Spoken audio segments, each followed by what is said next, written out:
The courtroom was already full before the judge entered. Reporters stood at the back with cameras. Lawyers whispered among themselves. People stretched their necks to see the man in handcuffs sitting beside the defense table. His name was Dr. Caleb Monroe. Once, he had been one of the best surgeons in the state. People called him the doctor with miracle hands. He had helped accident victims walk again. He had treated children whose parents had given up hope. But that morning, he was not wearing a doctor's coat. He was wearing a faded prison uniform. And beside him, sitting quietly on the wooden bench, was his 9-year-old daughter, Lily. Lily held a small pink backpack on her lap. Her hair was neatly packed into 2 small buns, but her eyes looked tired, like a child who had cried too many nights and run out of tears. Her father looked at her and forced a smile. "Don't be afraid, baby," he whispered. Lily nodded, but her tiny fingers tightened around the strap of her bag. Everyone in the courtroom believed Caleb was guilty. He had been accused of killing a wealthy businessman during a failed surgery. The newspapers had called him careless. The hospital had denied him. His colleagues had turned their backs on him. But Lily never believed it, not even for 1 second. Because on the night they came to arrest her father, she had heard him say something that never left her heart. "Lily, listen to me. I didn't do it. And the truth is closer than they think." But nobody listened to a little girl. The court clerk stood. "All rise." Everyone stood except one man. The judge. Judge Harrison Reed sat in a wheelchair. Years ago, a car accident had taken away the use of his legs. He was known as a strict man, a cold man, a man who never smiled. His wheelchair rolled slowly to the bench, pushed by his assistant. He looked at the courtroom with tired eyes. "Be seated." The trial began. The prosecutor stood confidently. "Your Honor, the evidence is clear. Dr. Caleb Monroe operated on Mr. Victor Langley. During the procedure, he administered the wrong medication. Minutes later, Mr. Langley was dead." The courtroom murmured. The prosecutor continued. "After the death, Dr. Monroe attempted to destroy hospital records. He lied to investigators. He betrayed his oath as a doctor." Caleb lowered his head. Lily looked at the prosecutor with confusion and anger. That was not true. Her daddy had spent nights at the hospital saving strangers. He had missed birthdays, school plays, and dinners because someone else needed him. He had taught Lily that hands were made to heal, not hurt. Then the hospital director, Dr. Marcus Vale, was called to testify. He entered wearing an expensive suit and a sad expression that looked rehearsed. "Dr. Monroe was brilliant," Marcus said, shaking his head. "But in the months before the surgery, he became careless. Proud. He stopped listening." Caleb suddenly looked up. "That's a lie," he said. The judge struck his gavel. "Dr. Monroe, control yourself." Marcus continued. "I warned him. Many times.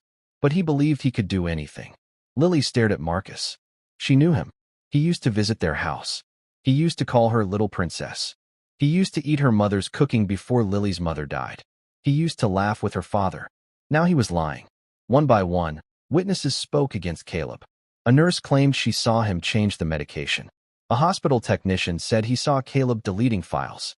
The prosecutor displayed documents, signatures, reports. Everything looked perfect. Too perfect. Finally, Caleb's lawyer stood. He was an old man named Mr. Benson, tired and underpaid.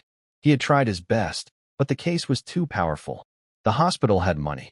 The dead man's family had influence. And Caleb had almost nothing left. "Your Honor," Mr. Benson said weakly, "my client maintains his innocence." Judge Reed looked unimpressed. "Do you have new evidence?" Mr. Benson hesitated. "No, Your Honor." The prosecutor smiled. Lily's heart began to beat fast. No new evidence? But there was evidence. She had it. She looked at her father. Caleb shook his head gently, as if telling her not to do anything. But Lily could not sit down anymore. She slid off the bench. Small shoes tapped against the courtroom floor. At first, nobody noticed. Then she walked past her father's lawyer and stood in the middle of the courtroom. The judge frowned. "Who is this child?" Caleb stood quickly. "Lily, no." But Lily did not move back. Her small voice shook, but she spoke clearly. "Please free my daddy." The courtroom went quiet. Then Lily looked directly at the judge in his wheelchair. "Free my daddy, and I'll make you walk." For 3 seconds, nobody said anything. Then the courtroom burst into laughter. Some people covered their mouths. Some laughed openly. Even the prosecutor smirked. The judge's face darkened. "This is not a playground." Lily's eyes filled with tears, but she did not run. "I'm serious," she said. More laughter. The prosecutor stepped forward. "Your Honor, this is emotional manipulation. A desperate attempt by a guilty man using his child." Caleb's face twisted in pain. "I would never use my daughter," he said. The judge raised his hand. "Enough." Then he looked at Lily. "Young lady, I understand you love your father. But love does not change evidence." Lily slowly opened her pink backpack. Inside was an old tablet wrapped in a scarf. The prosecutor's smile disappeared. Marcus Vale shifted in his seat. Lily held up the tablet with both hands. "My daddy didn't delete the hospital records," she said. "Someone else did." The judge leaned forward. "What are you talking about?" Lily swallowed. "My daddy always backed up his research files at home. He said hospitals can lose things, but truth should never be lost." Caleb stared at her, stunned. He had forgotten about that tablet. Lily continued. "The night before he was arrested, Uncle Marcus came to our house." Marcus quickly stood. "That is ridiculous." Lily turned to him. "You said Daddy was finished. You said nobody would believe him. You said the world loves a villain when they are given one." The courtroom became silent. Marcus laughed nervously. "She is a child. She is grieving." Lily's hand shook as she tapped the tablet. "There is a video." The judge's eyes narrowed. "What video?" Lily looked at her father. "I'm sorry, Daddy. I know you told me not to touch your work things. But after they took you away, I was scared. I wanted to hear your voice. So I opened the tablet." Mr. Benson rushed toward her. "Your Honor, may we see this?" The judge nodded slowly. The tablet was connected to the courtroom screen. At first, the screen was black. Then a video appeared. It showed Caleb's home office. The camera angle was low, almost hidden. It had been recorded from the tablet sitting on a shelf. On the screen, Caleb stood facing Marcus Vale. Marcus was angry. "You were supposed to stop asking questions," Marcus said in the video. Caleb's voice replied. "You changed Victor Langley's medication before surgery." Gasps filled the courtroom. Marcus shouted from his seat. "That video is fake." The judge struck the gavel. "Sit down." On the screen, Marcus moved closer to Caleb. "Victor found out about the illegal trials," Marcus said. "He was going to expose the hospital board. Do you know what that would have done to us?" Caleb's voice was shaking with anger. "So you killed him and blamed me?" Marcus smiled coldly in the video. "You were the perfect sacrifice. The beloved doctor who became arrogant. People will believe it." In the courtroom, the dead man's family began to cry. The prosecutor's face went pale. Caleb covered his mouth with his chained hands. The video continued. Marcus placed a file on Caleb's desk. "Sign this confession, and I'll make sure your daughter is taken care of." Caleb pushed the paper away. "Get out of my house." Marcus leaned close. "Then rot in prison." The video ended. No one laughed now. Not one person. The judge stared at the blank screen. For the first time that day, his cold expression cracked. He looked at Marcus Vale. "Dr. Vale, did you know this recording existed?" Marcus stood slowly. "This is illegal. This cannot be admitted. That child was coached." But his voice had lost its confidence. The judge turned to the bailiff. "Take Dr. Vale into custody." The courtroom exploded. Reporters rushed forward. The dead man's wife screamed at Marcus. The prosecutor started gathering his papers with shaking hands. Marcus tried to run, but the bailiff grabbed him before he reached the door. As they dragged him away, he looked at Lily with hatred. "You little brat." Caleb tried to move toward his daughter, but the chain stopped him. Lily ran to him. "Daddy." The judge raised his gavel, but his hand paused. He looked at the little girl who had just changed everything. Then he looked at Caleb. "Based on this new evidence, this court orders the immediate suspension of proceedings against Dr. Caleb Monroe pending full investigation. The defendant is to be released from custody today." Caleb's knees nearly gave out. The officers removed his cuffs. Lily threw herself into his arms. For the first time in almost a year, Caleb held his daughter without chains between them. "I knew you didn't do it," she cried. Caleb kissed her forehead. "You saved me, baby." But Lily pulled back and wiped her tears. "No, Daddy," she whispered. "Now you have to save him." She pointed at the judge. Everyone turned. Judge Reed looked confused. "Me?" Lily nodded. "You don't remember my daddy, but he remembers you." Caleb slowly stood. His eyes moved to the judge's wheelchair. "Harrison Reed," he said quietly. "Car accident. 7 years ago. Spinal injury. You were transferred to Mercy General for emergency treatment." The judge's face changed. "How do you know that?" Caleb took a deep breath. I was the surgeon on call that night. The judge stared at him. Caleb continued. You were not supposed to survive. But you did. I operated on you for 14 hours.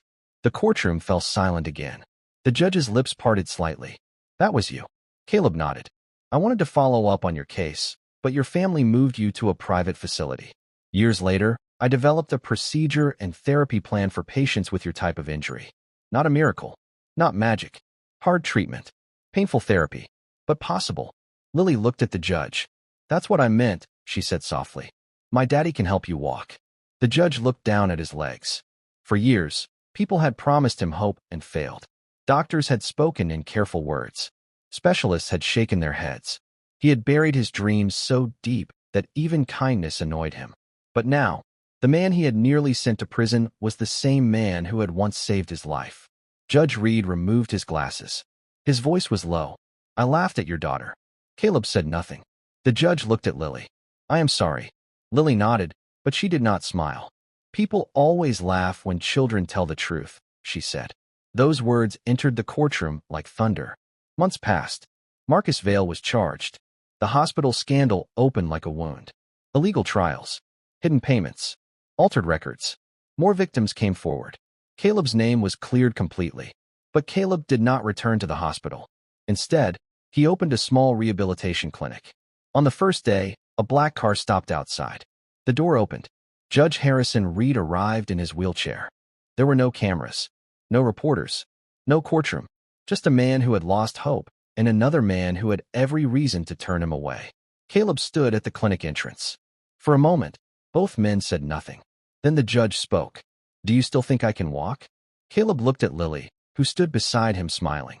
Then he looked back at the judge. I think you can try. The therapy was painful. Judge Reed fell many times. He shouted. He gave up. He returned. He cried when nobody was looking. Caleb pushed him harder than anyone had ever pushed him. And every day, Lily sat in the corner doing her homework, watching. Sometimes she would say, Your Honor, don't be lazy. The judge would glare at her, and she would grin.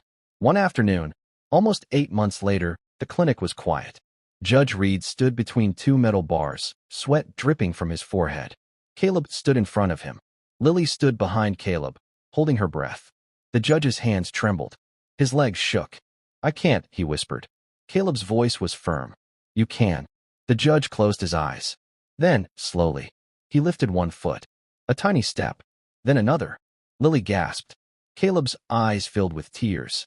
The judge took 3 steps before collapsing into Caleb's arms. Nobody laughed this time. Lily ran to him, clapping and crying at the same time. I told you, she shouted. I told you I would make you walk. The judge laughed through his tears. No, Lily, he said. You did more than that. He looked at Caleb. You made me believe again. Years later, people still talked about that courtroom. They talked about the little girl with a pink backpack. They talked about the doctor everyone thought was guilty. They talked about the judge in the wheelchair. But Lily never cared about the fame. Whenever someone asked her why she stood up in court that day, she always gave the same answer. Because everybody was looking at the evidence. She would smile. But nobody was looking at the truth.